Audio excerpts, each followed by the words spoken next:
Without interviewing candidates, how does one know who was the best candidate? How does Chris even know he was the best candidate? He was pretty much handed the position, which put the board in a pretty bad situation when it came to negotiations with salary. Chris refused to take the board-offered salary and countered with another salary. For this, I feel Chris let me down to a degree, but he had to do what was right for his family. He thought this was best for his family, and speaking about family, Chris, I hope after settling in, you stay true to the family and balance work and family relations.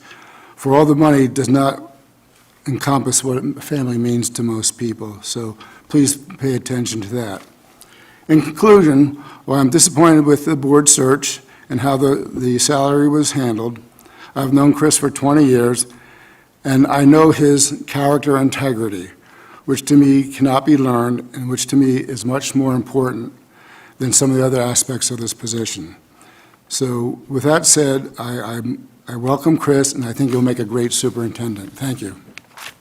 Thank you for your comments, Mr. Martin. Any other discussion from the board?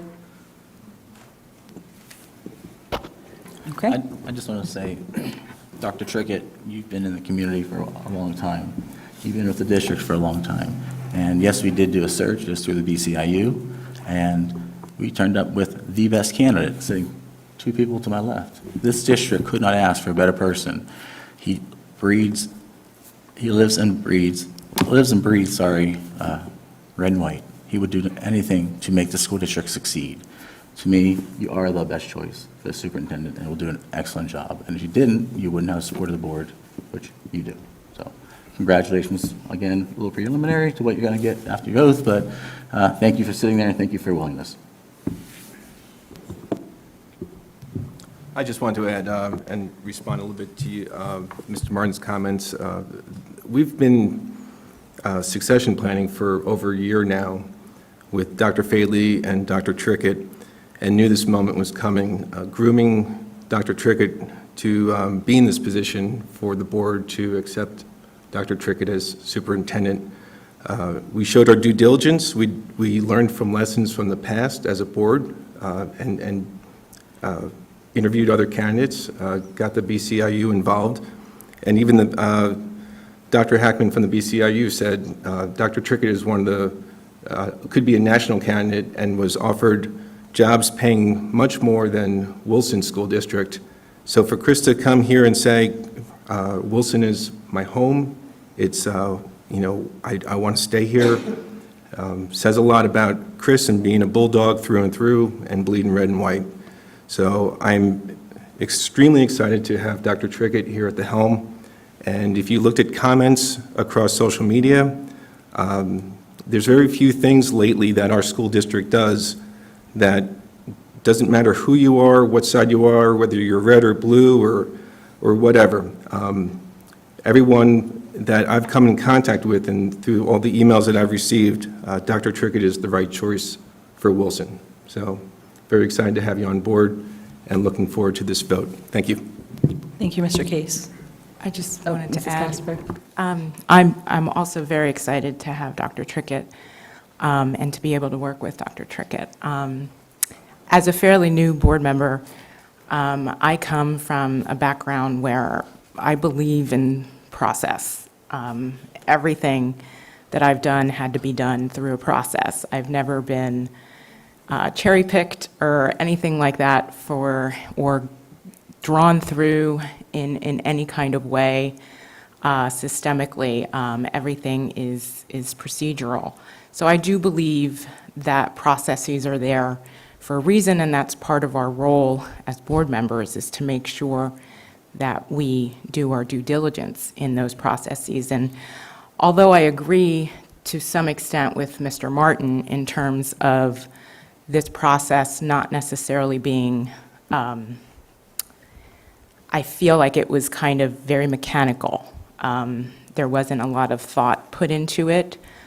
And I do believe that a lot of it was driven by just the market right now in education. like when you get somebody right now, you want to dance with them. You want to keep them around if you got somebody good. It's just a really bad market for hiring and for HR in education right now. So I think we had a lot of factors that made that process a little less like it would normally be. And since I haven't been here for this process before, I was kind of struck by the simplicity of it.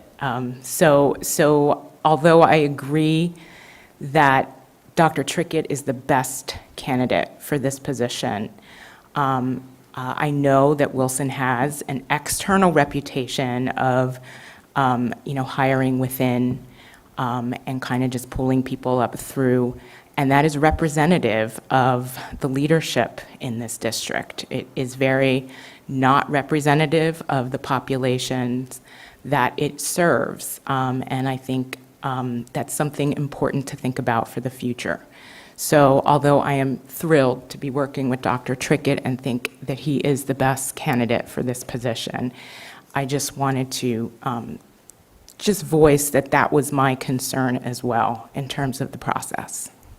Thank you. Thank you, Mrs. Casper. Mr. Schneider? Hold on. Mr. McRae couldn't be here tonight, but he did ask that I would share this with those in attendance. Had he been present, he would have enthusiastically voted for Dr. Trickett's appointment. He's excited for what his leadership will mean for our district in the coming years, and he apologizes for not being able to be here. Thank you for representing Mr. McRae as well. Mr. Negrini? Just not to add any more to this well-deserved decision to have Dr. Trickett serve as superintendent, but the best predictor of future success is past performance. And 20 years here in this district that myself and others have seen Chris succeed over and over and over again demonstrates that this decision, in my opinion, was an easy decision, regardless of what one may say about this process. I voted against bringing in the BCIU. I voiced my opinions at that point because not from a standpoint that Wilson has this reputation of only hiring from within, which is, in my opinion, not the case, as there's a fair number of administrators that are currently working here that began their career elsewhere, but more so from the standpoint that knowing where we had been and where we are headed, that Chris was the right and only person to navigate us through the next steps. So for those reasons, I stand by my words a couple of months ago when we made this decision, and I have no regrets today. So thank you. Thank you, Mr. Negrini. Any other comments from the board? Okay, roll call, please. Case? Yes. Mr. Hart? Yes. Mrs. Casper? Yes. Dr. Kennedy? Yes. Mr. Martin? Yes. Mr. Negrini? Yes. Mr. Schneider? Yes. Mrs. Cocker? Yes. That's 8 yes, 1 absent. Congratulations, Dr. Trickett, and I believe we're going to have you sworn in.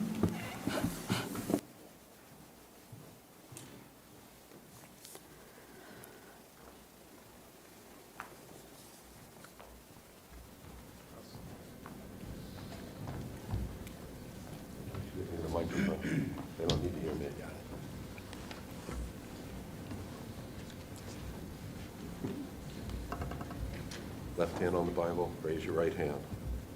Repeat after me. I Do solemnly swear do solemnly swear that I will support, that I will support, obey, obey, and defend and defend the Constitution of the United States the Constitution of the United States and the Constitution of this Commonwealth, and the Constitution of this Commonwealth, and that I will discharge the duties and that I will discharge the duties of my office of my office as superintendent as superintendent with fidelity. with fidelity. Congratulations. Thank you.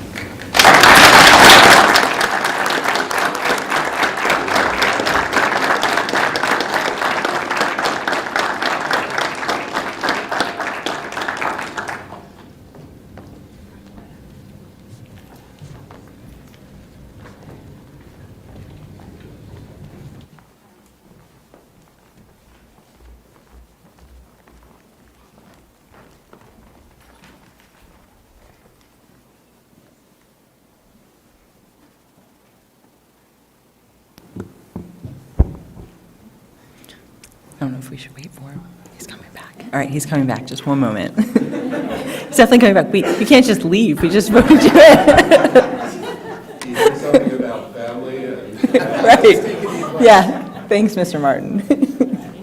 Yes. Okay. Congratulations, Dr. Trickett. So 2.3, request to accept the resignation of Dr. Stacy Stout, Assistant Superintendent for Elementary, under her 2019 agreement to enter into a new agreement as set forth below, effective June 30th, 2022. Followed by 2.4, request to approve entering into a 3-year agreement with Dr. Stacy Stout as Assistant Superintendent for Elementary, effective July 1st, 2022 through June 30th, 2025, at a starting annual salary of $168,895. Oath of office, Assistant Superintendent by President Judge Thomas Parisi. So we're looking for a motion for 2.3 and 2.4. Casper? Mrs. Casper, thank you. Schneider. Mr. Schneider, second, thank you. Any discussion? Mr. Martin? Yes, I just want to say a few words. Even though Stacy and I don't always agree on certain things, I think she's a great asset to the school. Thank you, Mr. Martin. Any other discussion from the board? Dr. Kennedy? 22 years ago, this fall, Mrs. Stout at the time and Mr. Stout made faces at me while I was doing a Meet the Teacher night in their son's kindergarten class. We were naming a guinea pig, voting on what the kindergartners named it, and the best part was they named him Harry, but the kindergartners called him Harry, which was the cutest thing I think I've ever seen. And our lives have crossed a lot over the past 25 years. You were the first person I observed when I was in professional semester, when we did a school switch. And it's just been such an honor to be kind of your partner in crime over the past 25 years. So I would vote no and make it say no because it has to be a 5-year contract. But I will acquiesce and go, I'll take what I can get with 3. So thank you. Thank you, Dr. Kennedy. Any other comments from the board? Okay, we have a motion and a second. Roll call, please. Mr. Hart? Yes. Mrs. Casper? Yes. Dr. Kennedy? Yes. Mr. Martin? Yes, Mr. Negrini? Yes. Mr. Schneider? Yes. Mr. Case? Yes. Mrs. Cocker? Yes. 8 yes, 0 no. Okay, and now the swearing in of Dr. Stout, please.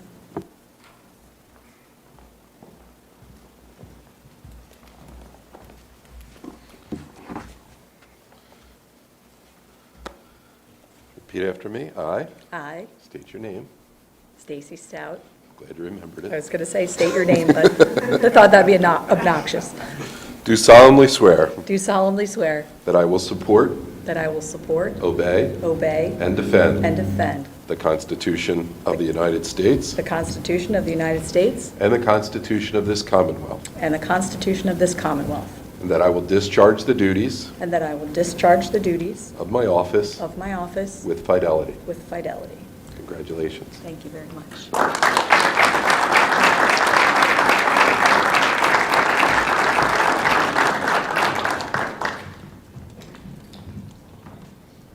Okay, congratulations to Dr. Stout as well. We are happy to have her for another 3 years. I know Dr. Kennedy joked that she wished we could make it 5. I jokingly requested that Dr. Trickett's could be 15, and Mr. Maravich said that's not done. So we will take what we can get for both of them. And then our remaining agenda item under Human Resources, 2.5, request approval of the support staff compensation ranges as attached. Looking for a motion for standalone 2.5. Casper? Mrs. Casper, thank you. Do we have a second? so moved. Mr. Martin, thank you. Any discussion? Okay, roll call, please. Mrs. Casper? Yes. Dr. Kennedy? Yes. Mr. Martin? Yes, Mr. Negrini? Yes. Mr. Schneider? Yes. Mr. Case? Yes. Mr. Hart? Yes. Mrs. Cocker? Yes. That's 8 yes, 0 no. 3.1, request to approve the minutes of the school board meeting held on May 16th, 2022, as attached. Looking for a motion for 3.1. so moved. Mr. Martin, thank you. Second. Schneider. Mr. Schneider, thank you. Any discussion? Okay, all in favor? Aye. Opposed? Motion carries. 4.1, payment of bills. Mr. Negrini? Motion to approve the payment of bills from the general fund in the amount of $2,692,293.87. We have a motion for 4.1. Do we have a second? Mr. Martin, thank you. Any discussion? Roll call, please. Dr. Kennedy? Yes. Mr. Martin? Yes. Mr. Negrini? Yes. Mr. Snyder? Yes. Mr. Case? Yes. Mr. Hart? Yes. Mrs. Casper? Yes.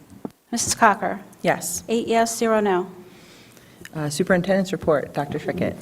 Thank you, President Cocker. Before I get into Section 5 on the agenda, I just wanted to take a few minutes to talk first about Dr. Stacy Stout, and then just to recognize and thank the board for my appointment today. As I was going through the interim role and kind of processing, throughout this process that we did talk about, the interview process, I had no doubt that I was going to be okay in this role as long as Stacy was going to be willing to be along my side, at least for a certain amount of years moving forward. Over the last 3 years, I've had the opportunity to work with her as a colleague, as assistant superintendents, and the wealth of knowledge and understanding and experience that she has at the elementary level is unmatched. It is not typical you can find somebody in any sector, I would argue, that has the amount of years' experience that Stacy brings to the table, and her decisions that she makes, the recommendations that she brings to this board are stronger and better for the kids in this community because of that experience. So Stacy, I look forward to working together with you as long as you're willing. So thank you and congratulations. So secondly, on my appointment, it's been talked a little bit about, my time here at Wilson, and I have been here in this school district for 19 years. Prior to working here, I worked at a school district in Great Valley. Have had many different roles throughout this school district. However, oftentimes have not really looked for roles. I've kind of been the person throughout the organization, I think over time, that has been tapped on the shoulder and said, Chris, would you be willing to give this a try? We need some support in this particular area of the organization. And I'm telling you that just because it's allowed me to build relationships and build trust of a wide group of people. Whether I was teaching as a department leader and a director's chair in technology, trying to figure out how to implement a one-to-one from an instructional and infrastructure side, assistant principal, high school principal, each one of those legs in the journey, I think, better prepared me for the seat that I'm sitting in today. Many of you in the community know me. Hopefully many of you in the community trust the work that I've done, and as Jay mentioned, my commitment to you is to continue to do the same level of work, to think through things with a level head, a head that's in the center of thought at times, and to engage our teammates, those around me, the collective capacity of the people that serve this community, many of those people sitting in this room today, and some that are not. That's where our value is going to come from. That's how we're going to make informed recommendations that will come to this board for their consideration. So that's the process that I've used for nearly 20 years here to bring recommendations forth, and that's the process I'll continue to use. I'm a vested and committed member of this community. I think that is something that's not easy to refute. My kids, my family have made this our home. So I really just look forward to this opportunity to continue to serve all of you, to the community members that are watching, the kids, especially the kids, our families, and I plan to work over the next 60 to 70 days to kind of bring forth some of the ideas that we've worked through a 100-day entry plan. Inclusive of that will be some of our goals as we look in the next school year, how we're going to measure those targets, and how we're going to report out to our community on a variety of different topics. So thank you so much to the board for allowing me to have this opportunity, for your support and belief in me as a leader. And I just very much look forward to working with all of you in this new capacity. So thank you. So for Section 5, this really is a timely conversation on the superintendent's report. As you know, this is the time of year where a lot of our family members here at Wilson are retiring. And a lot of our teachers, their last day actually was just on Friday. And when we had our closing ceremony, it's nearly 350 years of teaching experience, professional service experience that will not be here with us next year. I say this from the lens of of just reiterating the importance of hiring the best people. It is very difficult to do the work that we do at this level of excellence that this community expects without getting, attracting, and retaining the best people. So inclusive of this report and personnel and program recommendations, you're going to see some of those folks. You're going to see some of the resignations that we have. Unfortunately, some of those and the retirements are in some of the areas that are hard to fill. We're going to continue to work together collaboratively with Randy and Jeff and our team to make sure that we have quality programs in place, good incentive programs, and strong teams and morale within our organization to keep people. You'll see some change in status pieces. Again, this is a lot for this time of year. You're going to see a lot of changes. Most of these change in status pieces will apply to next year. This gives all the folks on our team time to make those adjustments and those shifts. So you're going to see a much larger section under 5.4. Under 5.6, professional hires, I'd like to just have Hannah and Kelsey, if you're here today. I believe you're both in the audience. Hannah and Kelsey, if you could just stand, please. Any other new professional hires here with us today, behind the podium? Just want to quickly thank you and acknowledge you and welcome you to our Bulldog family as well. So thank you for being here. And that concludes my report.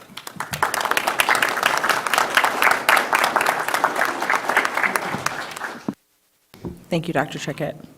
Looking for a motion to approve superintendent items 5.1 to 5.9 as presented. So moved. Mr. Schneider, thank you. Do we have a second? Martin. Mr. Martin, thank you. Any discussion? Dr. Kennedy? I'd just like to acknowledge the retirements. They are my children's bus drivers, and I'm very, very sad about that. I know that oftentimes our support staff doesn't get the recognition that we need, and we could never pay them enough money between the aides in our building, the ladies who make lunch happen, and our bus drivers. The bus drivers are the first thing that the kids see, the kids who take the bus see in the morning, and they can make or break the whole day, depending on how that goes. And one of the bus drivers is for my child with special needs, and they are always so kind and patient, and God bless the drivers who are so patient on Galt Road in the morning at 6:43 a.m. And he loves the bus, and my other son drives to school because he doesn't want to get up at 6:43 a.m. But Patrick loves the bus, so we wake him up early just to ride the bus, and the bus drivers and the bus aides are part of that. And Miss Jen on bus 6, like, you could tell time by her. She was the most amazing bus driver on the planet Earth. She loved her job. She smiled at her job, and every single morning, so I didn't have to walk all the way down in my pajamas. She would wave to me, and every morning wave to me, just to let me know, Blakely made it on the bus, she's sitting in her seat, it's time to go. And that little wave just makes my life so happy, and lets me know that she cares, that it's her turn now, she's got my kiddo, and she's safe. And just a little shout out to say thank you to the bus drivers, and their work does not go unnoticed. Thank you, Dr. Kennedy. Any other discussions? Okay. We have a motion and a second. Roll call, please. Mr. Martin? Yes. Mr. Negrini? Yes. Mr. Schneider? Yes. Mr. Case? Yes. Mr. Hart? Abstain. Mrs. Casper? Yes. Dr. Kennedy? Yes. And Mrs. Cocker? Yes. 7 yes, 0 no, 1 abstain. Under consent items, 6.1, request to accept with gratitude the following donations. From Dr. Amy Kennedy, 5 copies of the book The Sad Little Fact to be distributed to elementary school libraries. From Tower Health, 5 Stop the Bleed kits for each school building in the district. Looking for a motion for 6.1. Yeah, I still need a motion, yeah. Schneider. Mr. Schneider, thank you. That's okay, Casper. it's practice for next time. Yeah. Mrs. Casper, thanks, second. Thank you. Any discussion? Okay, all in favor? Aye. Opposed? Okay, motion carries. Under Student Services, 7.1, request permission to contract with the Vista School for one special education student for the 2022-23 school year, services at a cost of $61,700.54. 7.2, request permission to approve the adoption of a settlement agreement and release to establish an education fund to be held and managed by the district in the amount of $21,500 for legitimate educational expenses. 7.3, request permission to enroll 2 foreign exchange students for the 2022-23 school year. 7.4, request permission to contract with River Rock Academy, purchasing 8 secondary slots for the 2022-23 school year at a discounted rate of $146.07 per day for 185 days for an annual cost of $216,183.60, pending solicitor review and approval. 7.5, request approval of a tuition agreement with New Story for extended school year programming for 2 additional special education students at a discounted cost of $375 per day per student for the 2022 ESY term from June 20th to June 28th, or July 28th, 2022, pending solicitor review and approval. 7.6, request approval to contract with Communities in Schools of Eastern PA for integrated school student social work and mental health services for the 2022-23, 23-24, and 24-25 school years, total of 36 months. Total cost for the 2022-23 school not to extend $140,000. Looking for a motion for 7.1 for 7. Through 7.6 as presented. Dr. Kennedy, thank you. Do we have a second? Casper. Mrs. Casper, thank you. Any discussion? Mr. Martin? Yeah, on 7.6, I have an issue with this, obviously, from the standpoint that it's only funded for 1 year, and then we have to come up with funds for the next 2 years to cover that. In addition, we just hired a group of guidance counselors, plus we have teachers on special assignment. It seems like we're spending a lot of money here, and, we're saying it's, like I said, coming out of the ERSA funds, which will work for next year, but then after the next 2 years, that fund is dried up. So I just find, we keep on adding, and I'm not sure we're getting anywhere. So what's the logic behind this? Okay, Mr. Martin, thank you for your comments. Dr. Trickett? Sure. If it's okay with you, President Cocker, I'd like to bring up Dr. Hoffert to speak to the work that communities and schools do within our school district. Absolutely, thank you. Sure, thank you. The Communities and Schools contract is actually an extension of a 2-year agreement we just came out of with communities and schools to provide additional social work services and mental health services at the middle level. We analyzed the use of those services over the past 2 years, and our administrative team, along with the executive team from communities and schools, decided to go forward with an additional 3-year contract to continue that level of service. The counselors you mentioned were at the elementary level. This is specific to the middle school level where we're supporting students for things like attendance and truancy, basic mental health, suicide prevention, community-based services, quite a few different things that the staff members in those buildings are providing. And can this be canceled? Is this cancelable? I mean, is it a 3? Yeah, there's a clause. Okay. Yeah, yep. Anything else? Anything else for Dr. Hoffert? Okay, thank you, Dr. Hoffert. Any additional conversation for 7.1 through 7.6? Okay, we have a motion and a second. Roll call, please. Mr. Negrini? Yes. Mr. Schneider? Yes. Mr. Case? Yes. Mr. Hart? Yes. Mrs. Casper? Yes. Dr. Kennedy? Yes. Mr. Martin? Yes. Mrs. Cocker? Yes. I'm sorry, 8 yes, 0 no. Under Technology and Media, 8.1, request approval for a 36-month renewal of the GoGuardian admin web filtering product for the district at an annual cost of $24,129 billed annually. Looking for a motion for 8.1. Schneider. Mr. Schneider, thank you. Do we have a second?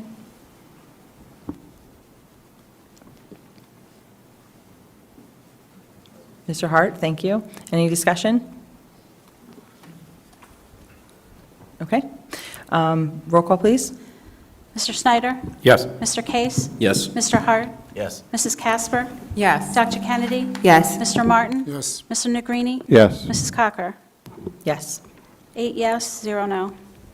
Under Operations, 9.1, request permission to purchase district copy paper supplies through the BCIU bid for July 1st, 2022 to December 30th, 2022, as attached. 9.2, request permission to install a new sound system in the high school gym by BSGI in the amount of $98,026, an increase of $2,856 over the amount approved on the May 2nd board agenda. Looking for a motion to approve operations agenda items 9.1 and 9.2 as presented. So moved. Case. Mr. Case, thank you. Do we have a second? Negrini, second. Mr. Negrini, thank you. Any discussion? Okay, roll call, please. Mr. Case? Yes. Mr. Hart? Yes. Mrs. Casper? Yes. Dr. Kennedy? Yes. Mr. Martin? Yes. Mr. Negrini? Yes. Mr. Schneider? Yes. Mrs. Cocker? Yes. 8 yes, 0 no. Under Finance, 10.1, request to award the RFP for district photography services to Legacy Portraits, Ifos Photography. 10.2, request approval of district liability insurance premiums totaling $691,878 for the 2022-23 school year, as recommended by the district insurance broker, Tompkins Insurance. Looking for a motion to approve finance agenda items 10.1 and 10.2 as presented. So moved. Mr. Martin, thank you. Do we have a second? Negrini, second. Mr. Negrini, thank you. Do we have any discussion? Okay, roll call, please. Mr. Hart? Yes. Mrs. Casper? Yes. Dr. Kennedy? Yes. Mr. Martin? Yes. Mr. Negrini? Yes. Mr. Schneider? Yes. Mr. Case? Yes. Mrs. Cocker? Yes. 8 yes, 0 no.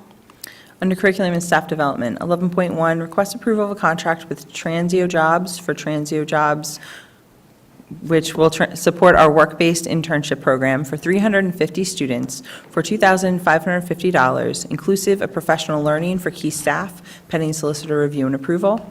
11.2, request approval of a contract with Mindful Roots Yoga to offer training for our kindergarten teachers to implement mindfulness in the classrooms. Training will be 1 half-day of professional learning at a flat rate of $700, pending solicitor review. Looking for a motion to approve curriculum and staff development agenda items 11.1 and 11.2 as presented. Dr. Kennedy, thank you. Do we have a second? Schneider. Mr. Schneider, thank you. Any discussion? Mrs. Casper? I just find it amazing that we have that many internships, and I love that, I'm a part of this district that, is so integrated in the local community and partners so well with the local community. It really is a community feeling. So, and the fact that we need this software or to be able to keep track of all the internships, I think it's really amazing. And also, mindfulness for teachers of kindergartners is just awesome to me. I can't imagine if I always think if you really want to break a person, put them in a kindergarten class. And so I think having professional training for teachers to practice mindfulness is just right on point. So I'm so glad we're doing this. Thank you, Mrs. Casper. Any other discussion? Okay, we have a motion and a second. Roll call, please. Mrs. Casper? Yes. Dr. Kennedy? Yes. Mr. Martin? Yes. Mr. Negrini? Yes. Mr. Schneider? Yes. Mr. Case? Yes. Mr. Hart? Yes. Mrs. Cocker? Yes. 8 yes, 0 no. Under Transportation, 12.1, request approval of the addendum to the interpolitical subdivision bulk storage fuel tanks and fuel station agreement with Wyomissing Area School District as attached. Looking for a motion for 12.1. Schneider. Mr. Schneider, thank you. Do we have a second? Negrini, second. Mr. Negrini, thank you. Any discussion? Okay, roll call, please. Dr. Kennedy? Yes. Mr. Martin? Yes. Mr. Negrini? Yes. Mr. Schneider? Yes. Mr. Case? Yes. Mr. Hart? Yes. Mrs. Casper? Yes. Mrs. Cocker? Yes. 8 yes, 0 no. Under Childcare, 13.1, request permission to ratify the execution of the resolution to authorize Dr. Stacy Stout to sign e-grants with PDE, and in addition, any and all contracts, agreements, grants, and/or licenses with the Pennsylvania Department of Education as approved by the board. 13.2, request approval of the WSD BCIU service agreement for use of classroom space at the Berkshire Heights Early Learning Center as attached. Looking for a motion to approve childcare agenda items 13.1 and 13.2 as presented. So moved, Negrini. Mr. Negrini, thank you. Do we have a second? Casper? Mrs. Casper, thank you. Any discussion?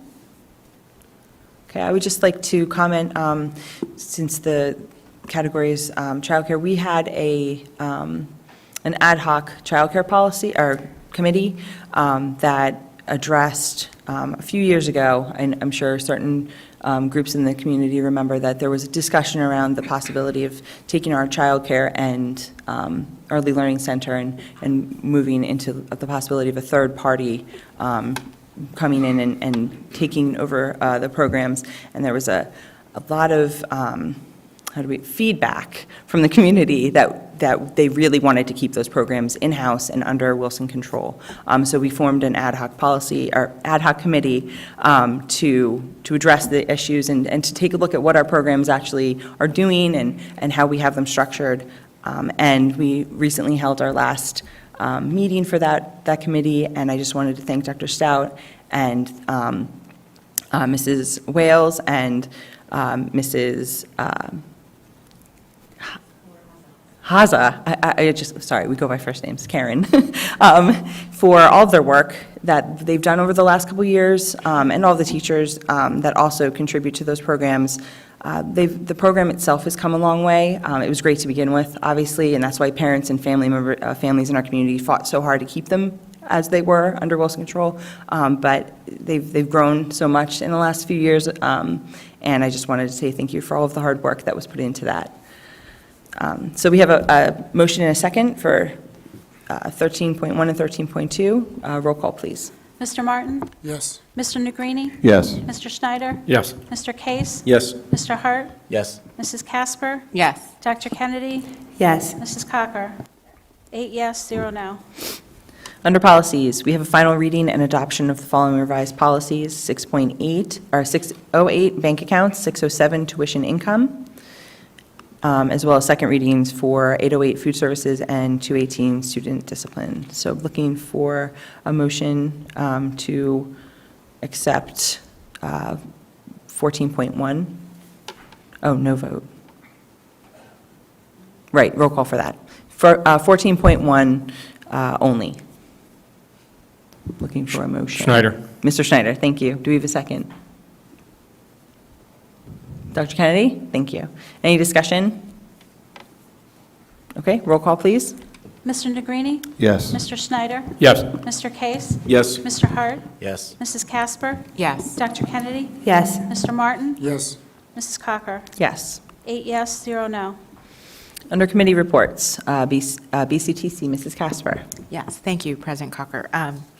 So we met at the East Campus on May 25th, and it was a gorgeous day. We had the pleasure of getting a tour of the most recent student-built home. And if anyone ever gets a chance to see these homes, the craftsmanship and just the detail that go into every aspect of the home is just amazing to know that it's being done by our students in the county. There's something like 22 different BCTC programs that are involved with the construction and the building and every aspect of building a home. So and the instructors take such pride in talking about what the students have done, and it was just a wonderful experience. And it was a beautiful day, so it just made it even more surreal. So I just wanted to highlight that we got the tour. And I also, if anybody has seen recently in the media, one of our instructors in the welding center, Mr. Dale Roberts, was selected as the recipient of the Reading Section Educator Award from the American Welding Society.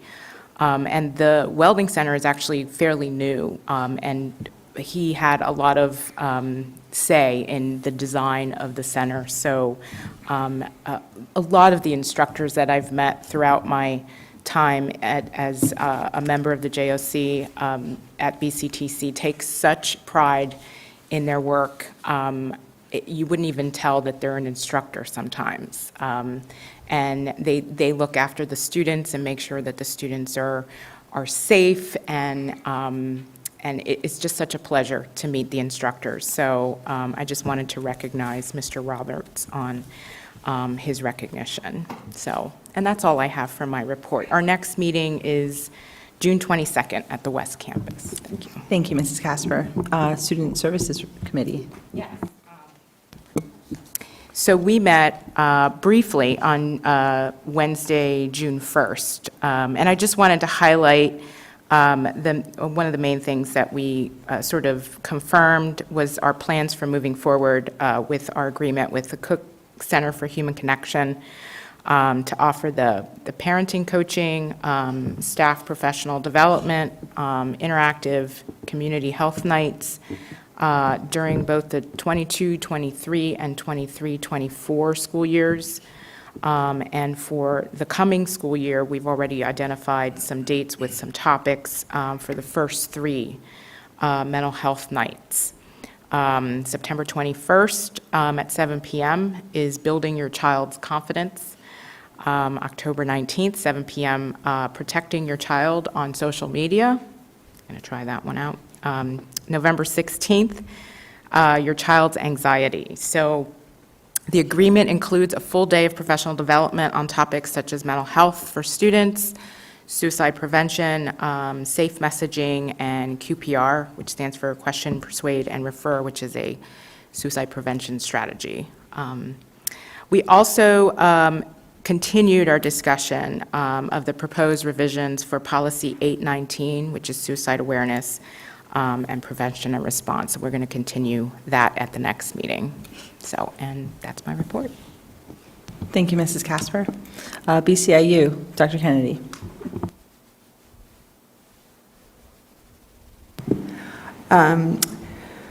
The BCIU will be holding their Camp Connect again, August 8th through 11th, and that is for students who have had a loss in the family and may have bereavement needs. So if you know anyone that is interested in that, you can contact the BCIU. One of the best stories we've heard about from the BCIU was about a bus driver, Miss Udelka Matias.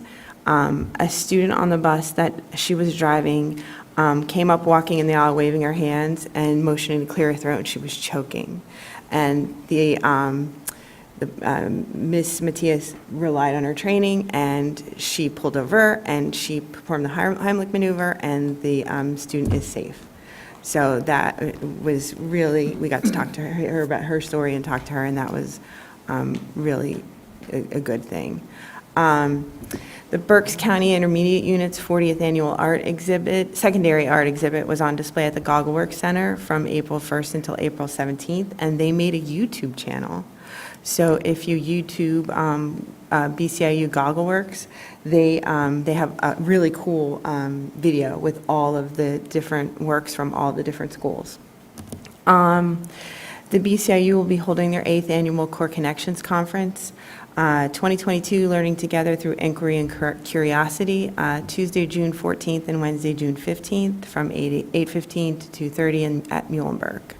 And our next meeting is next Thursday, 2 Thursdays, June 16th. Thank you, Dr. Kennedy. Curriculum Committee? I haven't, okay. Yes, the Curriculum Committee met. We heard from Mrs. Bohr. She talked about the kindergarten curriculum work that was done this year.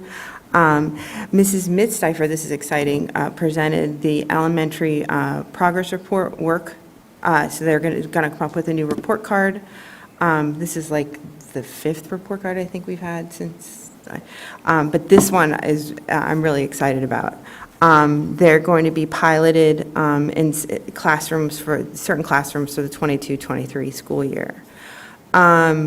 They're working on updating the science standards, and we're working on aligning our elementary school curriculum to them. And one of my favorite things, I know this is one of Mrs. Cocker's favorite things, is the Wilson School District Elementary Reading Olympics.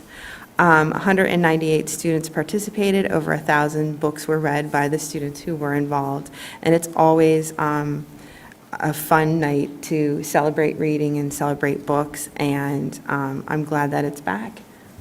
You got to do the read the Judging, questions? yes. Yeah. Yeah, I'm it's- in it's on a that great next night. year, Yeah.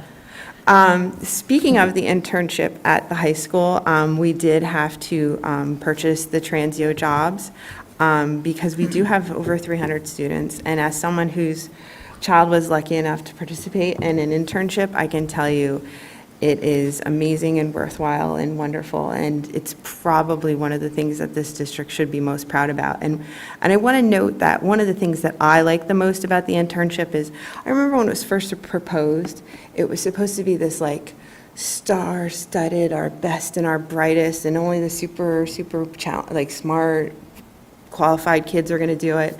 And I'm so excited that it has expanded, and we have realized that it's not just the students that get straight A's that can be an intern and be successful in an internship. And it has really expanded to include a broad swath of different experiences, from the very academic to the very hands-on. And it's something I think that this district should be touting from the rooftops and be very proud of. Summer goings-on include curriculum writing, and we reviewed this summer professional development opportunities, and there's also going to be a Science Research Institute at Albright, which we're going to tour at some point, which will be exciting. One of the things that we're thinking about is, what we've done is we've decided that the virtual academy is only going to run in grades 4 through 12 because it absolutely is not conducive to grades 1, 2, and K1, 2, and 3. And we're looking at eventually down the road, trying to house that from our own teachers and in our own building and not have to contract out with Edgenuity. And we did get to see, last thing we saw was the high school STEM showcase that happened on May 24th.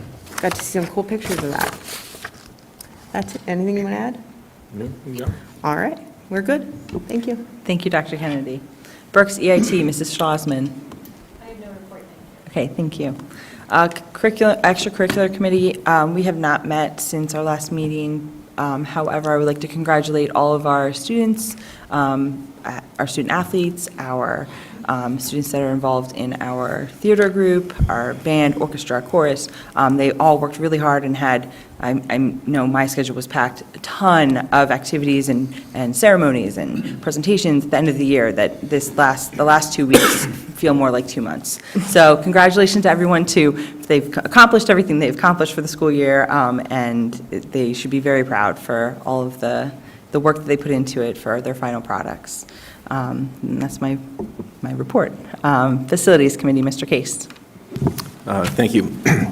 First and foremost, I want to say the graduation was a huge success, and I want to thank many people in this room.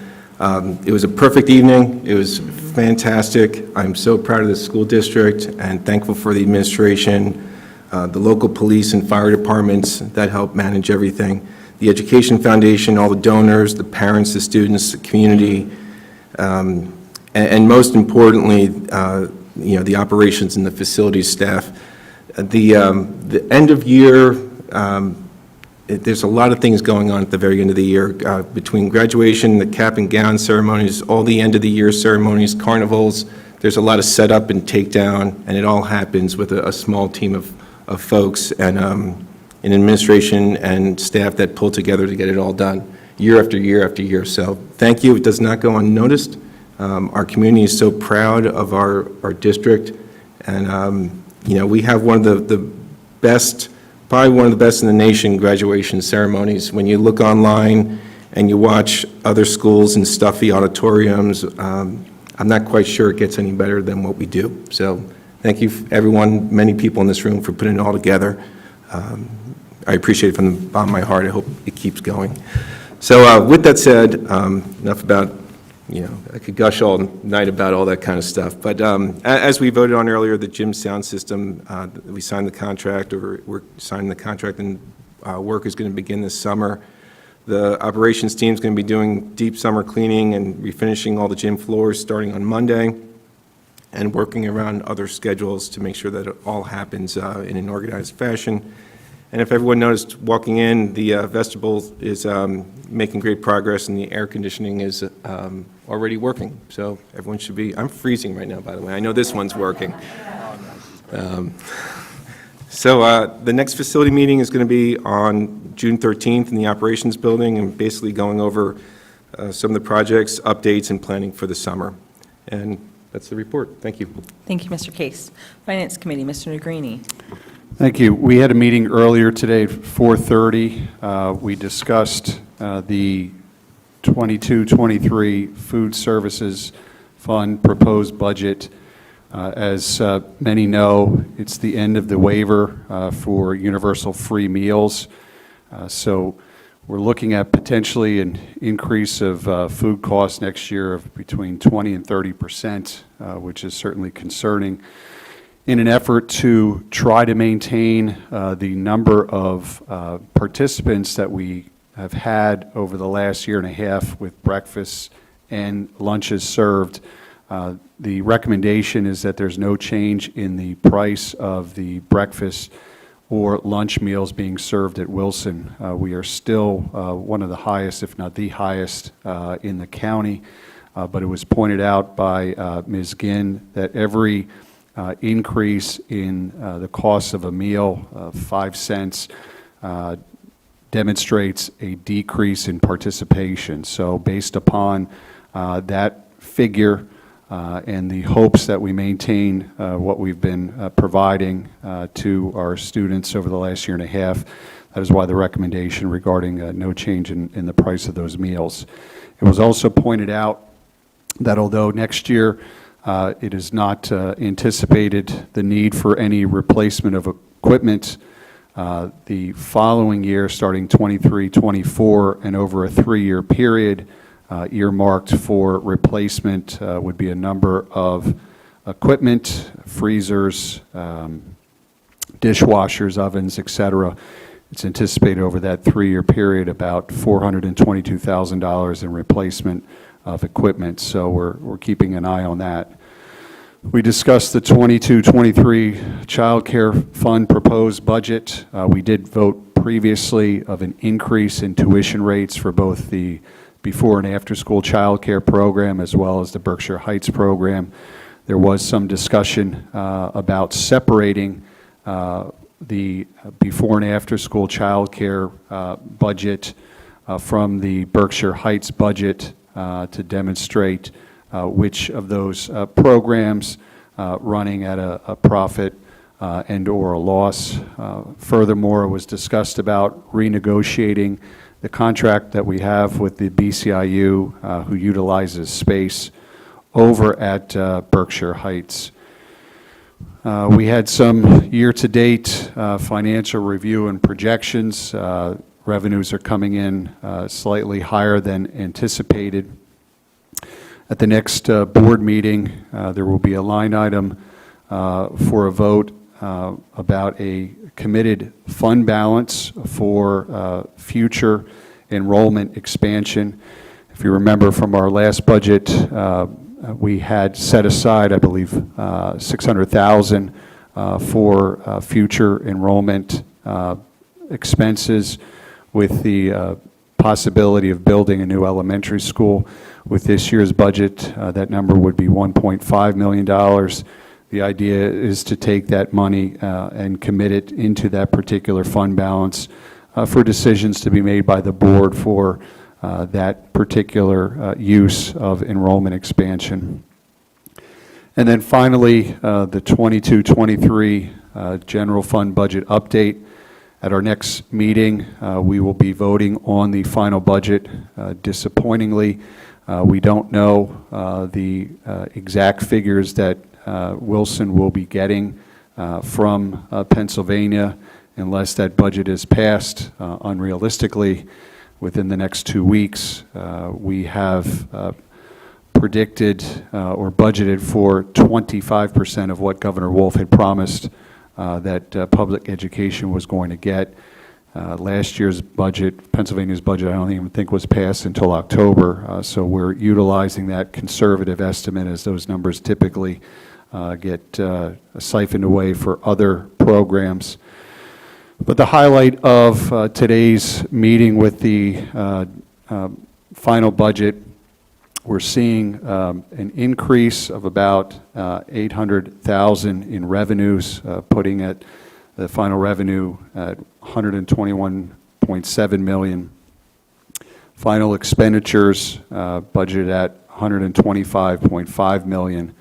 That would be a decrease of $400,000, which is a reduction in personnel costs in different areas, with an overall difference of $1.2 million. There's still a $2.8 million deficit that would be covered by capital reserves.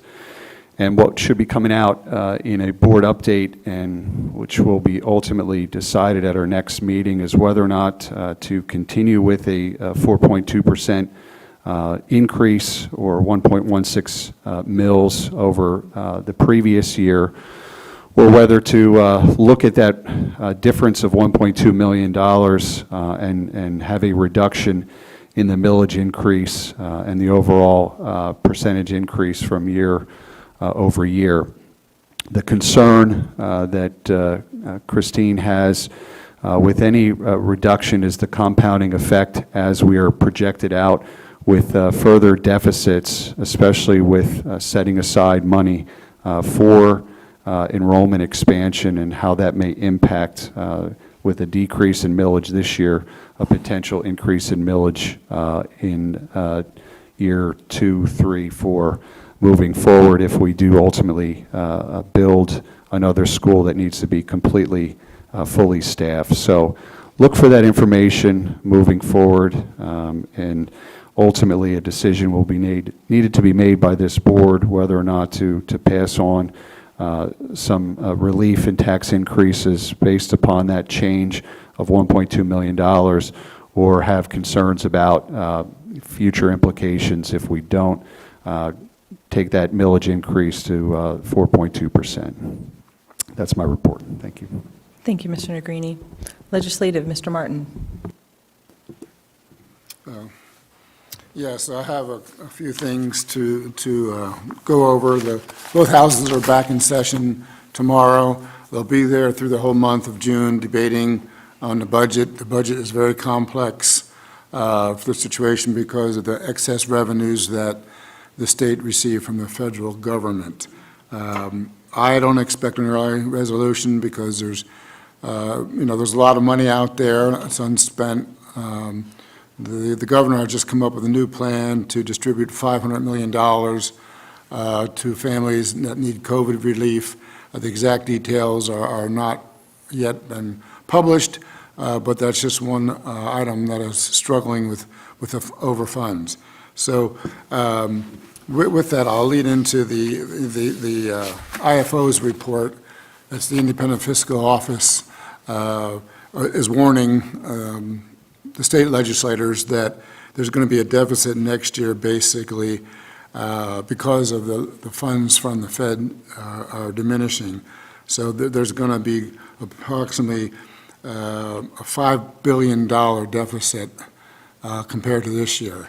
And that's due to the fact that the funding is going away from the Fed. So anything they do is a one-time deal. So any money that gets distributed additionally from the state is a once and done, and we kind of revert back to normal next year. So that's what the legislators are grappling with and trying to figure out how to spend the excess funds that are currently available. The fair funding filing, that's still going on. The fair funding lawsuit is still going on. It's my understanding briefs are still being filed, and they have through I guess the third week in July to complete that process. So that could have a major impact on education in general, including this district. The House Bill 13, which is the property relief, the IFO did another review of that proposal, and once again, it's financially strong and will work.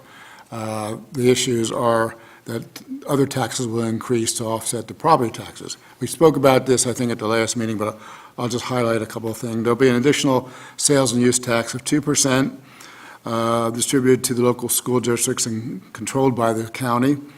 A new sales tax of 2% on certain clothing will be distributed to countings. Personal income tax will increase to 4.92. Of that 4.92, 1.85% will be taxed on a local basis, with all the funds staying within the county, and the additional obviously would continue to go to the state. In that 4.92 is a significant portion to try to reduce the pension liability. The pension liability continues to compound. We are the fifth worst state in the nation when it comes to the funding of the pension. So we'll see what happens there. That does not include the cost for local agencies to collect the taxes, which has not been figured out at this point in time. And this is from Fannie Mae. Everybody knows who Fannie Mae is. I assume that's the largest mortgage provider in the United States. It's a quasi-government entity. They just reported that a sharp downturn, good, I could say it eventually, in residential homes is now underway. There'll be significant reductions in new buildings and new processes, and they expect this to continue at least through the next year with no increase in housing costs or, excuse me, when I say housing costs, I mean prices of housing. Excuse me. That's my report. Thank you. Thank you, Mr. Martin. Human Resources, Mr. Hart. No report. Public Relations, Mrs. Troutman.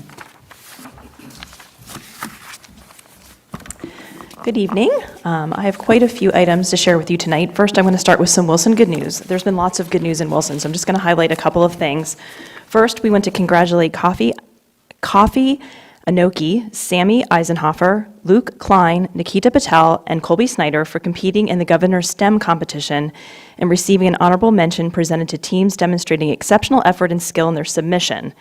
In addition, the Wilson team won a special Environmental Impact Award in the category of Sustainability for its submission. Projects were evaluated on the content of innovation, creativity, novel concept, potential feasibility, and excellence. And I just like to say, every year our students just excel tremendously in this competition, and we couldn't be more proud. Next, each year, high schools in Berks County are invited to nominate seniors in 11 categories to honor their most promising students in the Reading Eagles Berks Best competition. So we are thrilled to announce that we had 3 Wilson seniors receive top honors in the program and an additional 4 that were selected as finalists, and I truly believe this might be the most that we've had, at least since I've been in this role. First, we want to congratulate Emma Detweiler, who was named the Berks Best Winner for Communications. Kayleen Tran was named the Berks Best Winner for Foreign Language. Nikita Patel was named the Berks Best Winner for Mathematics.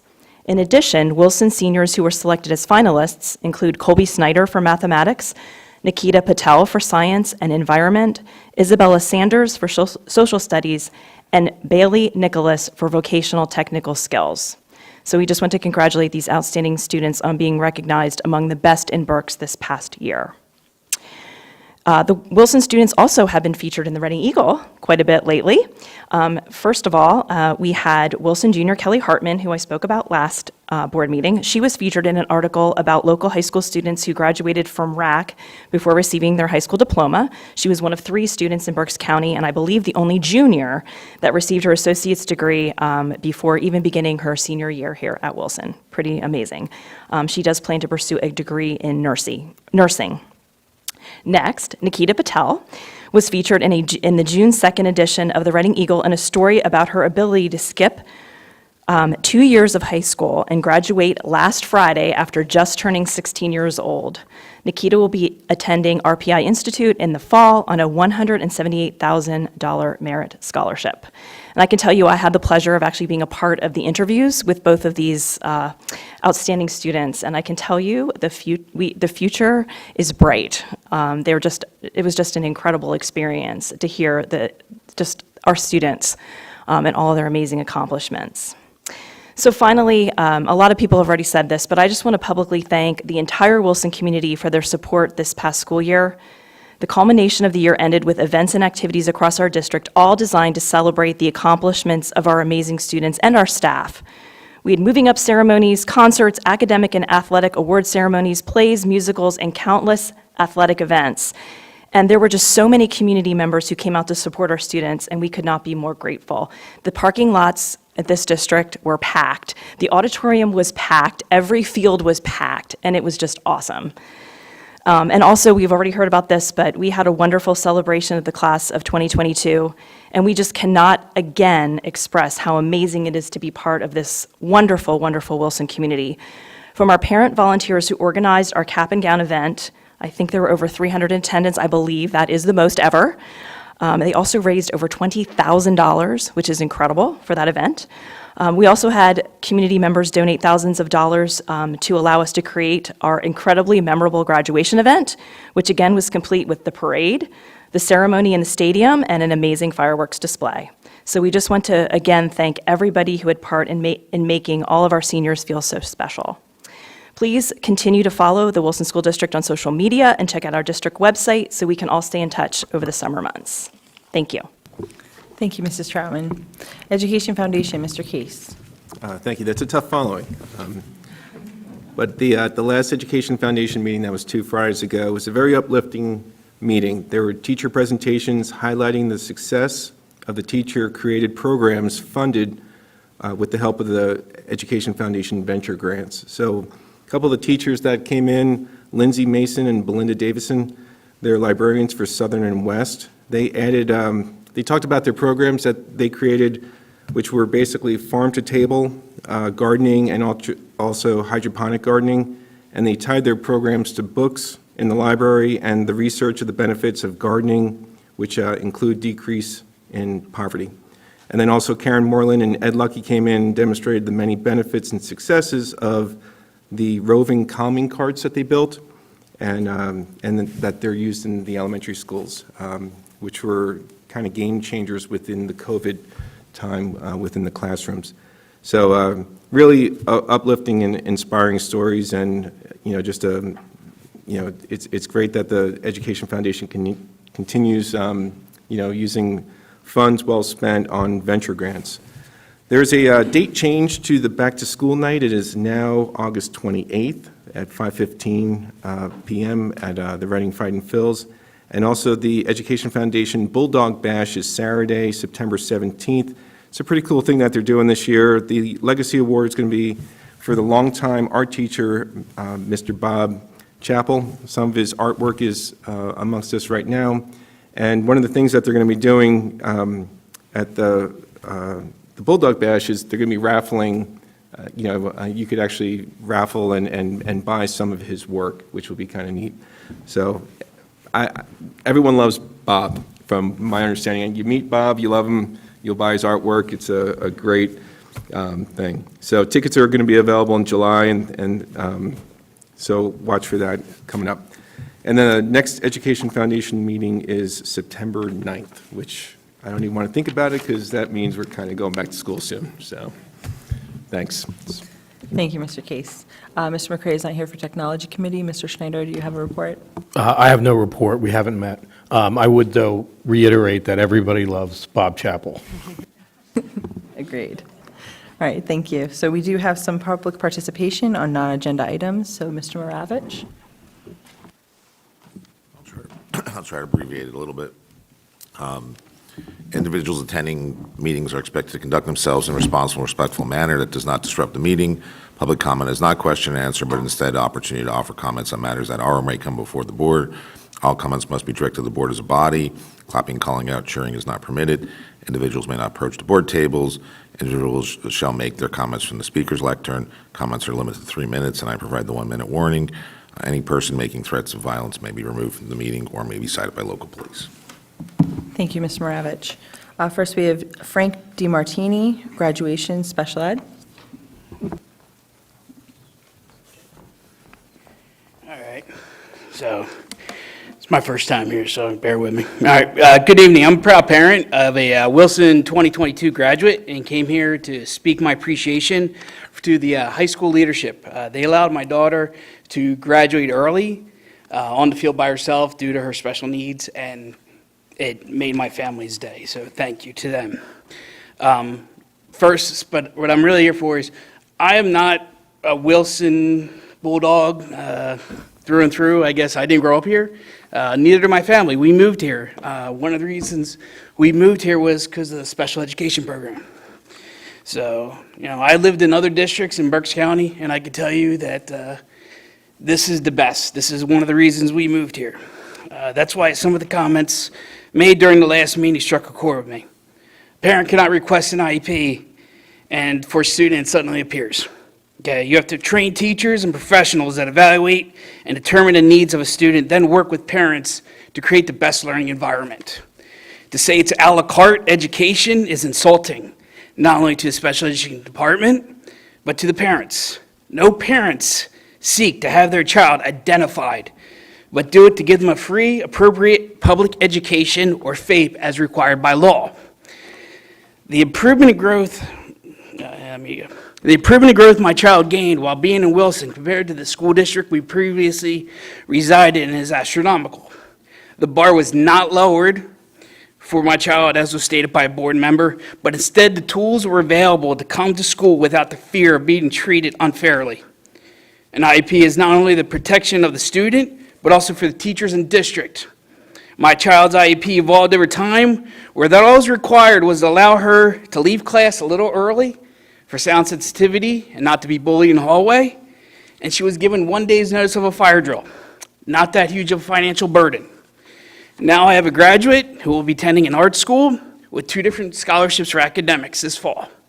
Okay, I took the comments from last meeting as an insult, as a special needs parent. In the future, please consider that those comments do have an impact on families, all right? And could be used in future future litigations as evidence of not providing FAPE. Thank you. Thank you, Mr. DiMartini. Val Delp, School Safety and Construction Project.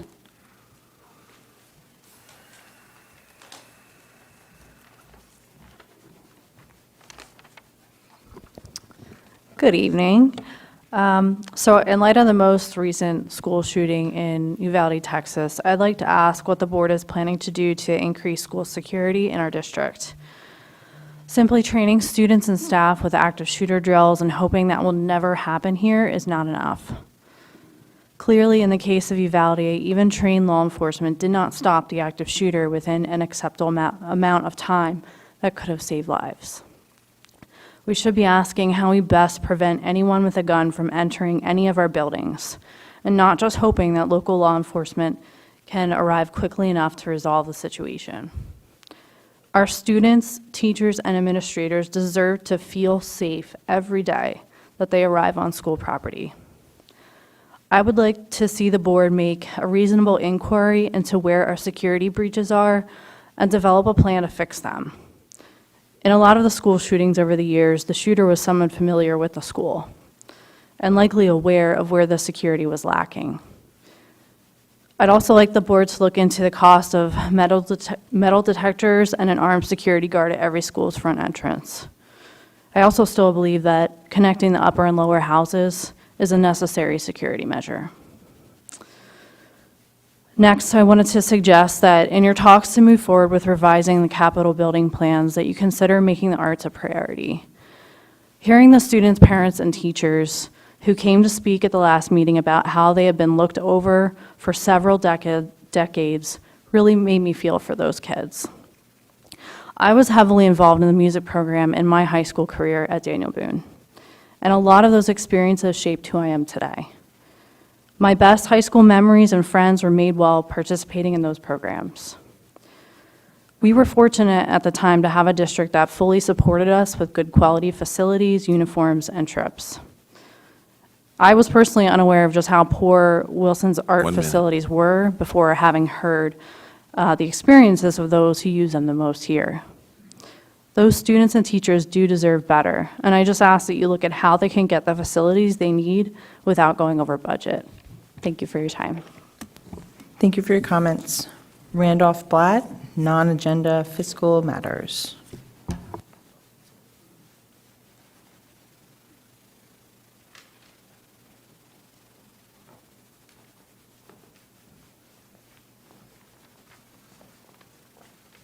Good evening, Dr. Trickett.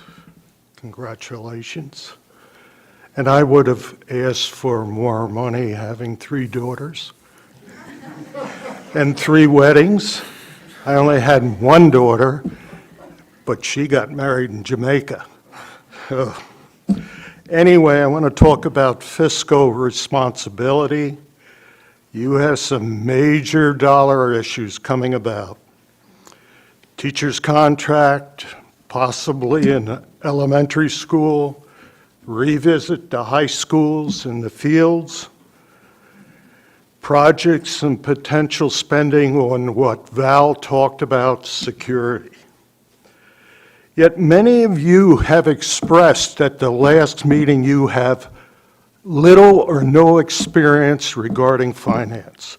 One said about bond issues, one said about a contract, and yet you removed the person, Mr. Martin, who has the most experience as chairperson of the Finance Committee. Duh.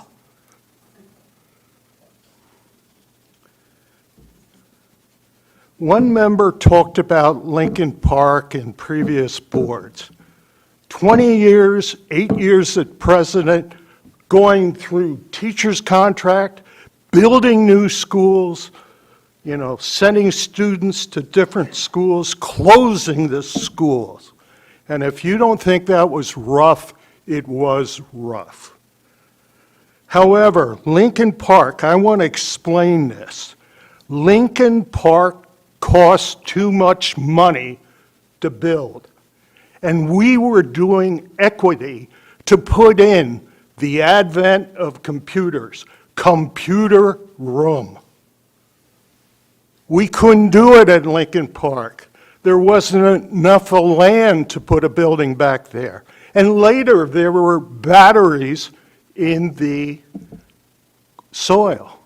And we had to delay Shiloh Hills because of batteries. Here was the school, and the batteries were down here, and it took us a year to resolve it. 1 minute. I think you have to get some experience in fiscal responsibility. You're fortunate to have one person. You need a more diversified board with experience. Not all educators, not all business people, but a diversified board. Mr. Collar was on our board, and he and I disagreed a lot. However, he always stuck to principles, and he was a teacher at Reading High. So good luck on the money, and having a finance committee meeting 4:30 in the afternoon is ridiculous. People work. People have dinner. You need to do it in the evening. You can't get them out. And don't say silence is golden. It's not. It's the most ridiculous time to have a finance meeting. Thank you. Thank you for your comments. Lisa Marie Stoneha, School Safety.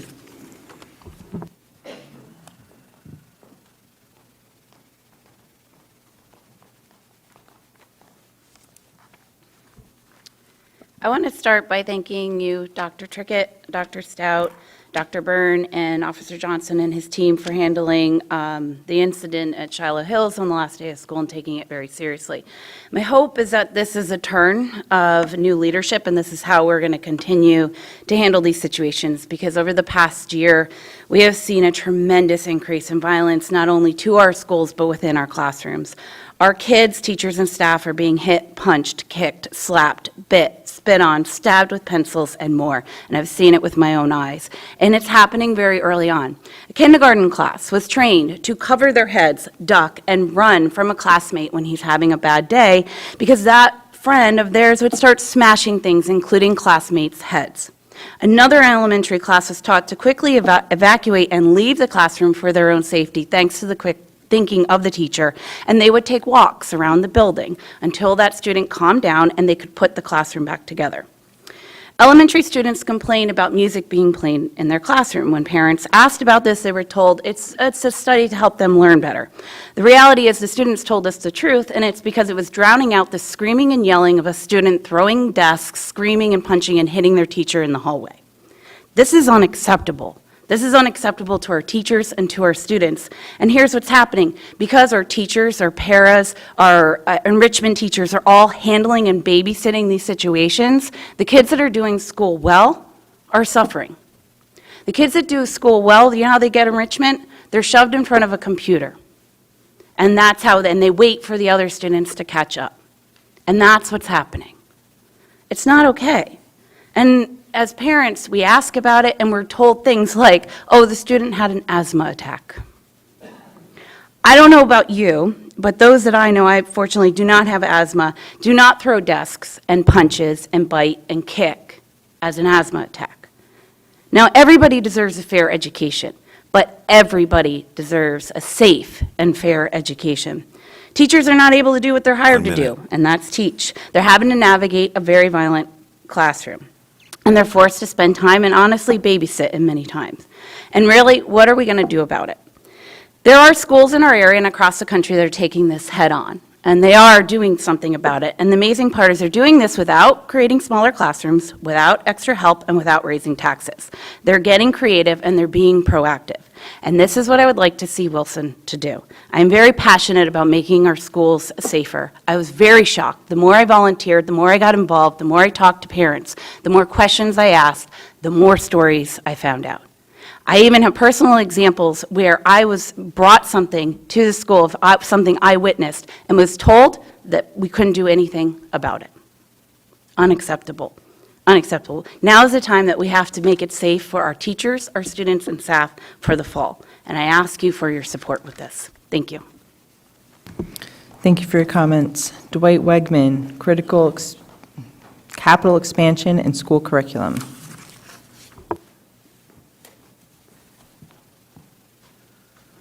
Good evening, everybody. I want to applaud the board again for rejecting the Phase 1 capital expansion bids back in April. It was a wise decision. Tonight, I do want to address some observations I made about the process. During a past meeting, a comment was made that, quote, "We need to get the baseball team out of the wetlands," unquote. I believe that comment was made regarding the baseball field at Wilson West. For the uninformed observer, that comment made it sound like the field at West is a dump. It certainly is not a dump. I walk past that field multiple times a week, and I assure you, it is a first-class facility. Many schools in this county would love to have a field of that caliber.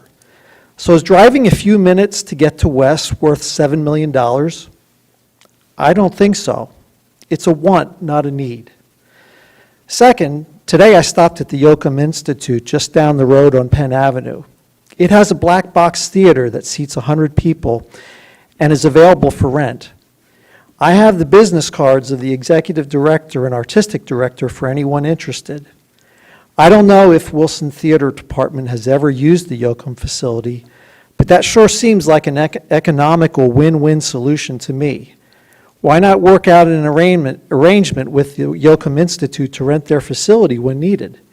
Wouldn't that be more cost-effective than spending millions of dollars on our own facility? Again, want versus need. Finally, I want to switch gears to the upcoming school year's curriculum. Many of us have vivid memories of the 11th grade student who stood at this podium last fall and described how she was humiliated by her teacher and ostracized by her friends for her political beliefs. I sat here and I was horrified by what I heard. I hope all of us were horrified. We were also told by Dr. Fadley that Wilson does not teach CRT. Yet there is evidence that political agendas do exist in certain courses. Therefore, I'm asking this administration to have conversations and dialogue with teachers this summer to remove biased political assignments and discussions from their curriculums. That doesn't mean there can't be political discussions. What it does mean is that all sides are represented and respected, and discussions and dialogue are conducted with respect and without penalty for differing views from that of the teacher. If we address these issues this summer, it gives teachers time to make adjustments and also sends a clear message as to what is and is not appropriate instruction and behavior. I believe the great majority of teachers at Wilson want to stay out of politics and focus on education fundamentals. Let's encourage that approach across the board. Thank you. Thank you for your comments. Jeff Janagavo, Policy 903, Graduation Board Discussions. Okay, thank you, Mr. Janagavo. That's the end of public participation. Any other business from the board? Dr. Kennedy. Mr. DiMartini beat me to the punch on this. After the last meeting, I was lucky enough to go to the Wilson School District Special Olympics. I've gone every year for a long time. And I know a lot of the parents and all of the teachers and most of the aides, and it's really a wonderful event. But the overarching feeling of this one was that teachers and parents were almost ashamed after the last board meeting. My child's teacher came up to me and said, "I feel bad. It made us seem like we are a pariah on the school and that we cost so much money." That's unacceptable. I had a parent that came up to me and said, "Do you know how hard it was for me to accept my child's diagnosis and to have it thrown out that these kids don't need IEPs?" I had a school psychologist come up to me and say, "What do they think we do, give them out like they're free tickets?" If you're not lucky enough to have a child with special needs, you don't understand the process that you have to go through every year with the IEP. You have to have your child evaluated.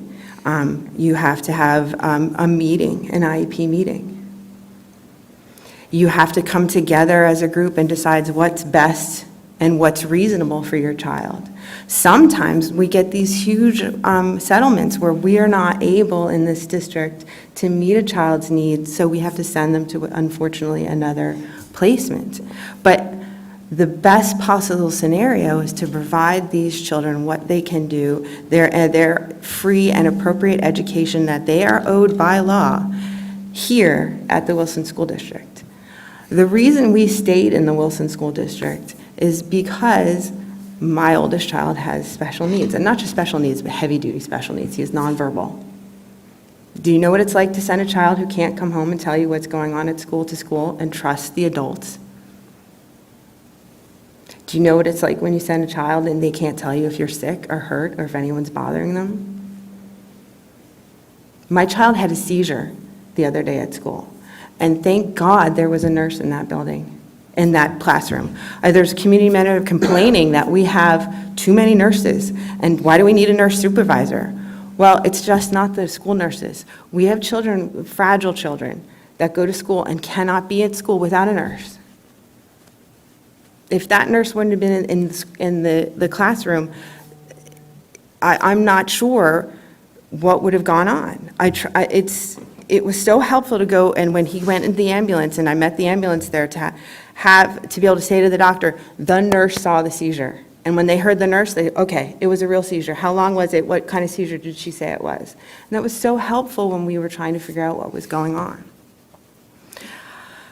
I think that, listening to community and board comments in the past couple weeks that have really been marginalizing large swaths of our population, marginalizing the music and band and drama students, saying we're not getting any new classrooms, like their classrooms don't count. Like the band room isn't a classroom. Like having an orchestra room, which we don't, by the way, have, isn't a classroom. Those kids don't count. Marginalizing our students with special needs. Having community members write things on social media like, well, if students with special needs can't come to school without masks, then they should just stay home. Is that what we want our students to think, that we only care about a certain population of students? I think that we need to take a page from those music students and those drama students that came to speak. They gave us a master class on persuasive public speaking. They were factual, they were thoughtful, they were well-researched. And I'm asking that we think before we speak. My mom used to tell me that all the time. You need to think before you speak, and think about what you're saying, and think about the effect of what you're saying on a different person. You may think what you're saying is just an off-the-cuff remark, like, oh, it's the parents, that's why we need all these IEPs. Imagine being a parent of a child with an IEP and how that makes you feel.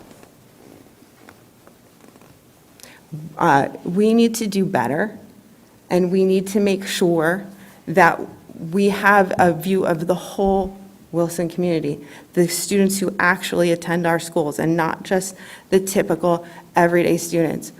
We need to have it in our hearts to think, okay, this is how it's affecting my child, but how could it affect other children as well?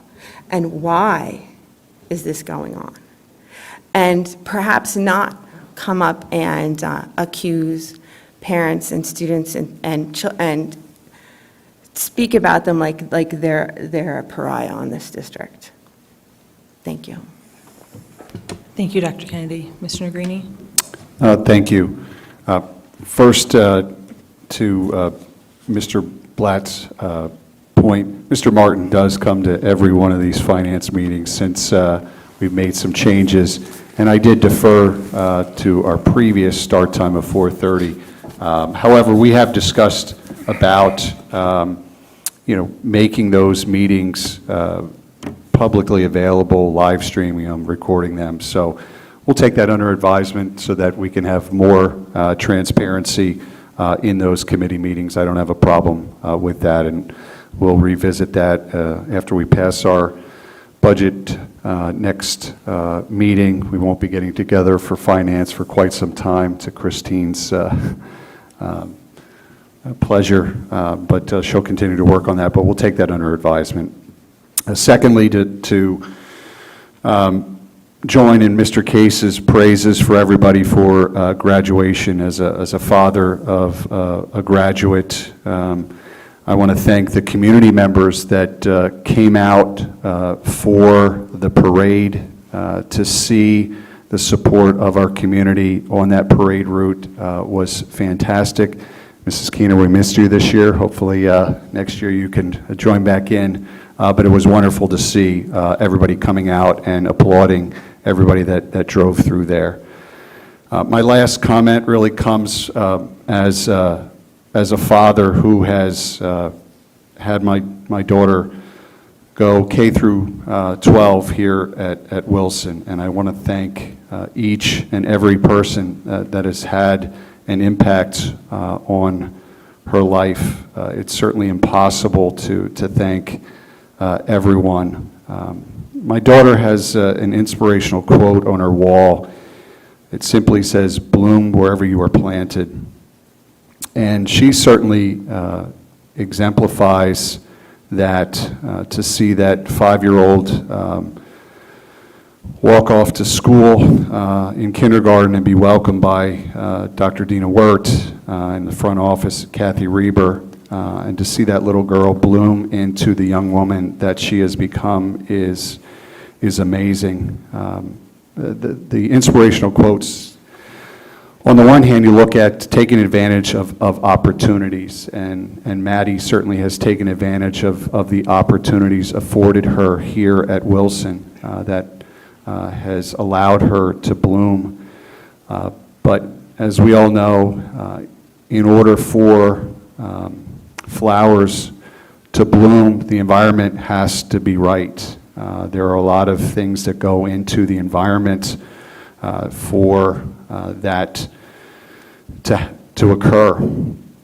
And that simply speaks to the people here, not only in the classrooms, the support staff, but the community that has allowed her experience and my experience as a parent to be a wonderful one. And so I just wanted to take the opportunity as a father to thank all of those that have had an impact on her life. And I'm truly blessed to be living in this community as a parent. Thank you. Thank you, Mr. Negrini.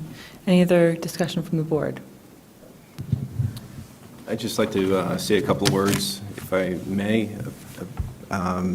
My sincere apologies, since many folks are speaking about me and my comments from the last meeting with regards to IEPs and à la carte. So my sincere apologies if I offended anybody.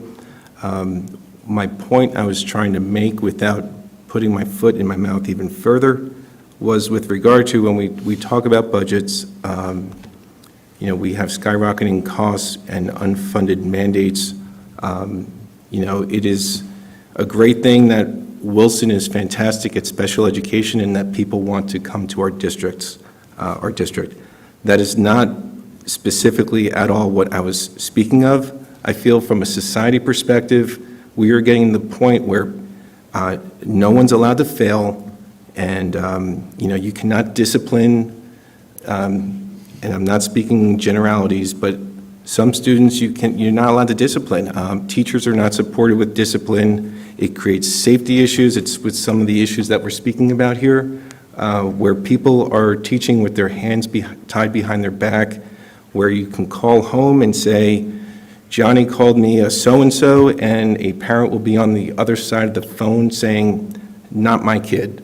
When I was growing up, or if this would even happen today, this would be addressed with our children. Today, it's not, and I don't know if it's a society thing where, with all the political and all the other things that are going on in this world, that there's lack of respect to folks within the classroom, from parts of the community, or what. I don't know, I don't have the answer, but I know what I feel with regard to being married to a teacher. Right, wrong, or indifferent, I feel the pain with some of the stuff that's going on in society that's impacting just trying to get through the day. Last year was a tough year, just in general.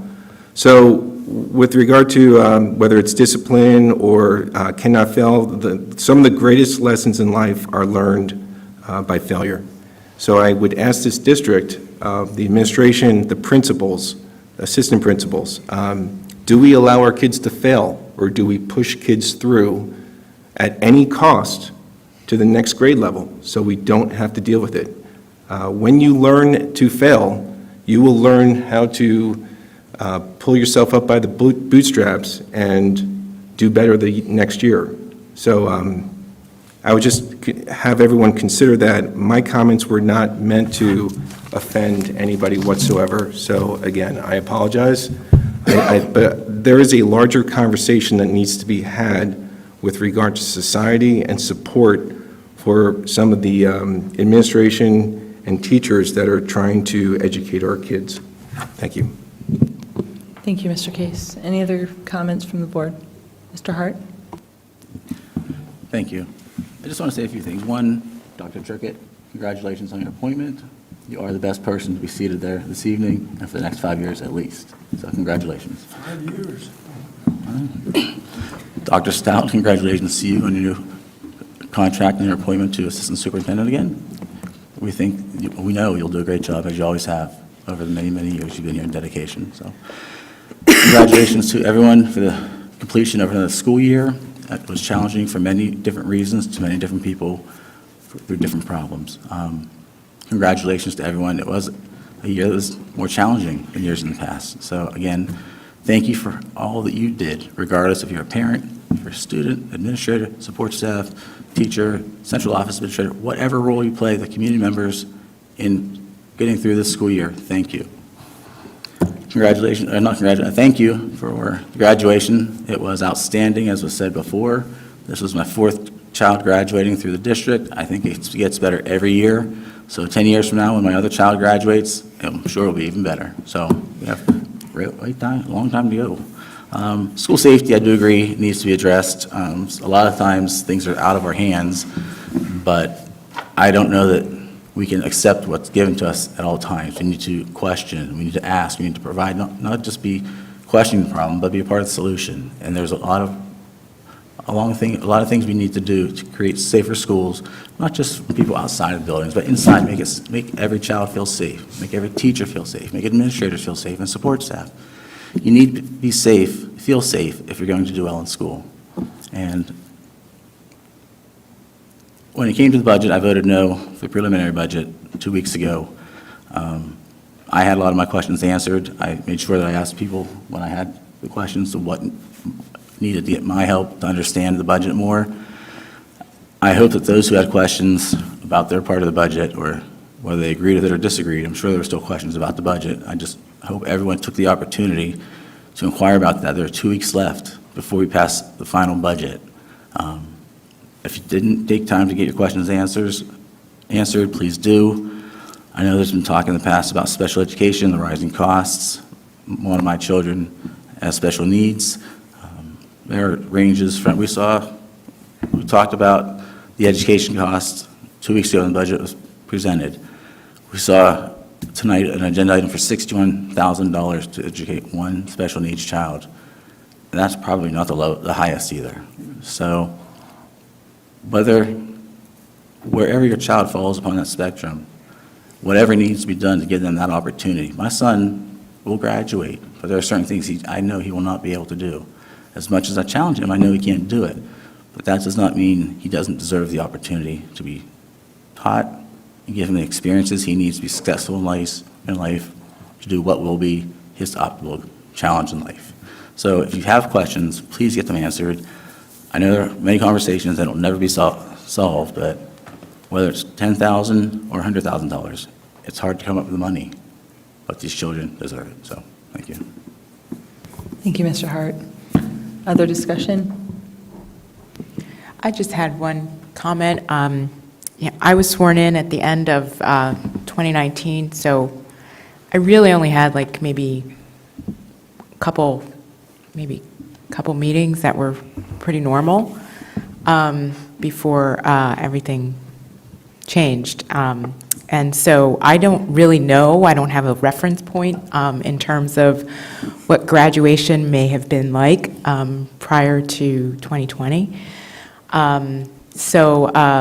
This was my first graduation experience, and I have to say that it was an experience. It wasn't, I was just there as a spectator or just as a chaperone. It was literally something that you had to experience. I felt such a part of an amazing community. On the way there, I was stuck in traffic, but I was literally the first person stuck at Weidman and Mull. And the gracious firefighter who stopped me and just I was able to wave to all the students, and it was just an amazing experience to be a part of every aspect of, it was really a community experience, every part of this community graduation that I was a part of. So I just want to thank all of the administration, the community, who came to support the graduates and just the ceremony, and of course the fireworks. And I've gotten to know a few seniors throughout the course of my short tenure here as a board member, and I was so excited to see them graduating and just being able to be there in a supportive role for the students was really enriching for me. So that part was really wonderful. So thank you again to our administration and to everybody who had a role in making that a wonderful experience for me. Oh, yeah, our Mr. Johnson. I got to wave to him. Please thank all your colleagues, because it was really well done. Mr. Martin? Well, I've been listening to everybody tonight, and, I look at education in the United States, and I look at, I've traveled in many countries, and I come back to the same thing. We keep putting Band-Aids on issues. We don't address the concerns. We react to situations, but we never act on situations. The reason why I'm saying this, I'm hoping Chris brings us some type of leadership. I'm tired of being a follower. I want the Wilson School District to be a leader. And we follow too many patterns down the long roads. And I'm hoping Chris, with his staff, can come up with ways of being a leader. I don't want to read the book. I want Chris and his staff to write the book. That's it. Thank you. Thank you, Mr. Martin. Dr. Trickett? Yes, just a couple comments, my reflection, again, from comments from the community, our staff, and the board.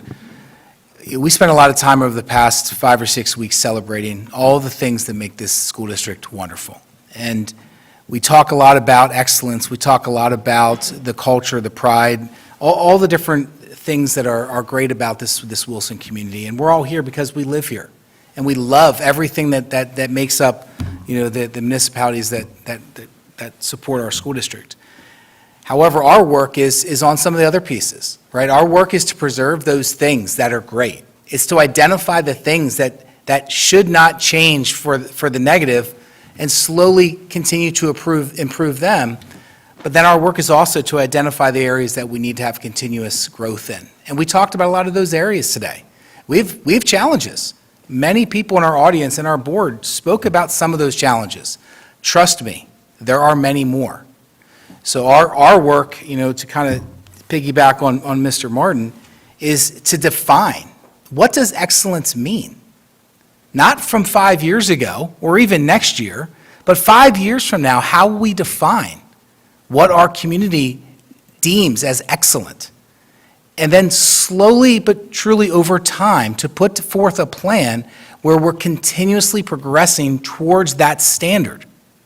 It's going to require metrics. It's going to require things that we can measure, baseline data, qualitative and quantitative marks. It's going to require engaging our community in different ways. But I just want everyone to know that we can do this. This community, with the amount of support that we have, with the level of engagement we have at these meetings, and the level of engagement outside of it, we can do it, as evidenced by our parade, as evidenced by all of these community events. We have people that want to help, that want to pull up the chair and be a part of the conversation. It's going to require us to unite around what we believe is a common positive vision for this organization. And we're not going to agree on every topic. And that's healthy, quite frankly. But I am excited and energized by the opportunity that we have as a community. And again, I just want to restate how proud I am to be here and to serve all of you for Mr. Martin, what I hope is much longer than 5 years. So thank you so much for your confidence in me, and have a great night. Thank you, Dr. Trickett. Any other comments from the board? Okay, hearing none. I'm looking for a motion to adjourn the meeting. Mr. Schneider, thank you. Meeting adjourned.